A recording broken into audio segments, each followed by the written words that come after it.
नमस्कार दोस्तों, आप सभी का मेरे चैनल पर एक बार फिर से स्वागत है। आज मैं आपके समक्ष प्रस्तुत करूंगी पुत्रदा एकादशी की व्रत कथा। हिंदू धर्म में एकादशी तिथि का विशेष महत्व है। आपको बता दें कि साल में 14 एकादशी आती है, मतलब एक कृष्ण पक्ष तो दूसरी शुक्ल पक्ष। हम यहाँ बताने जा रहे हैं कि पुत्रदा एकादशी के बारे में, जो सावन माह के शुक्ल पक्ष को पड़ती है। यह एकादशी आज के दिन यानी 5 अगस्त को पड़ रही है। तो इससे जानते हैं इसकी व्रत कथा। इस एकादशी के महत्व के बारे में स्वयं श्री कृष्ण ने अर्जुन को बताया था। अर्जुन ने एकादशी के महत्व के बारे में सुनते हुए श्री कृष्ण से पूछा, हे प्रभु, आप मुझे श्रावण माह के शुक्ल पक्ष की एकादशी की कथा सुनाने की कृपा करें।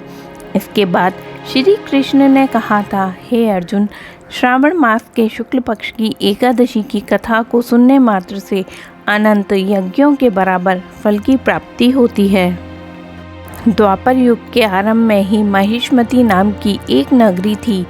इस नगरी में महीजीत नाम का राजा राज्य करता था, जो बड़ा ही शांति और धर्मप्रिय था। लेकिन उसके कोई संतान नहीं थी, जिसके कारण वह बहुत ही परेशान रहता था। अपनी वृद्धावस्था आते देख राजा ने प्रजा के प्रतिनिधियों को बुलाया और कहा, हे प्रजाजनों, मेरे खजाने में किसी भी प्रकार का अन्याय या पाप एकत्र नहीं हुआ है। ना इस प्रकार के कर्म करके मैंने धन एकत्र किया है, और ना ही मैंने किसी देवी देवता या ब्राह्मणों का धन छीना है या उन्हें हानि पहुंचाई है। किसी दूसरे की धरोहर भी मैंने नहीं ली है। मैंने हमेशा अपने प्रजा को अपने पुत्र के समान माना है और उनका पालन पोषण कर रहा हूँ। मैं अपराधियों को पुत्र तथा बांधवों की तरह दंड देता रहा, कभी किसी से घृणा नहीं की, सभी को सम्मान देता हूँ, सज्जनों की सदा पूजा करता हूँ। इस प्रकार धर्मयुक्त राज्य करते हुए भी मेरे पुत्र नहीं हैं, अतः मैं अत्यंत दुखी हूँ। इसका क्या कारण है? राजा की इस बात को विचारने के लिए वहाँ मंत्री तथा प्रजा के प्रतिनिधि वन को गए। वहाँ बड़े बड़े ऋषि मुनियों के दर्शन किए।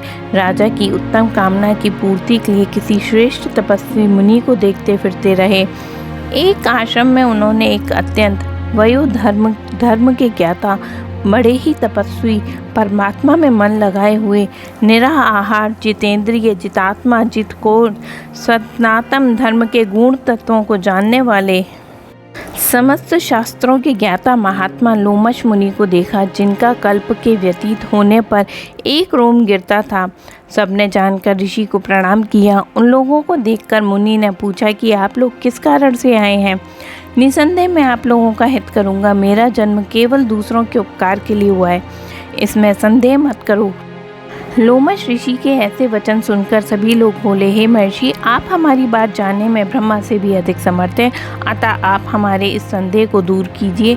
महिष्मतीपुरी का धर्मात्मा राजा महीजीत प्रजा का पुत्र के समान पालन पोषण करता है, फिर भी वह पुत्रहीन होने के कारण दुखी है।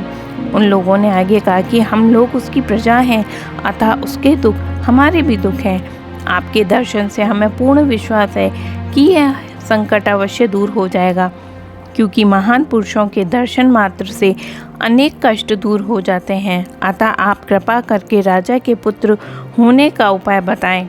यह सुनकर ऋषि ने थोड़ी देर के लिए नेत्र बंद किए और राजा के पूर्व जन्म का वृतांत जानकर कहने लगे, यह राजा पूर्व जन्म में एक निर्धन वैश्य था। निर्धन होने के कारण इसने कई बुरे कर्म किए और यह एक गांव से दूसरे गांव को व्यापार करने जाया करता था। एक समय ज्येष्ठ मास के शुक्ल पक्ष की द्वादशी के दिन मध्याह्न के समय, जबकि वह 2 दिन से भूखा प्यासा था, एक जलाशय पर पानी पीने गया। उसी स्थान पर एक तत्काल ब्याही हुई प्यासी गाय जल पी रही थी। राजा ने उस प्यासी गाय को जल पीते हुए हटा दिया और स्वयं जल पीने लगा। इसलिए राजा को यह दुख सहन करना पड़ रहा है।